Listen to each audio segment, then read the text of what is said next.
நாள் 11. கபாலஸ்தலம்.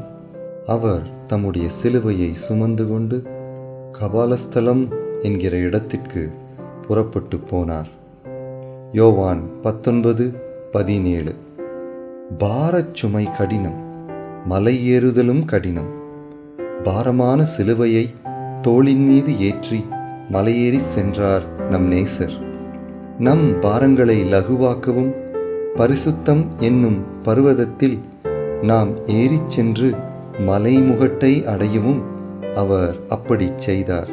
அன்று ஆபிரகாம் மலை உச்சியில் ஒரு காட்சியை கண்டான். பிதா தன் குமாரனை சிலுவையில் பலியிடும் காட்சி அது.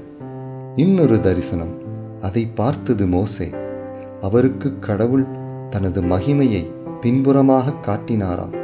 வாரினால் அடிக்கப்பட்டு உழுத நிலம் போல தோற்றமளித்த இயேசுவின் அந்த முதுகை அன்று அவர் பார்த்திருக்க கூடுமென ஒரு பக்தர் கூறுகிறார். பர்வதம் ஏறிச் சென்றால் நாமும் தரிசனம் பார்க்கலாம். சிலுவையை சுமப்போம், மலை ஏறுவோம், தரிசனம் காண்போம். ஜெபம்.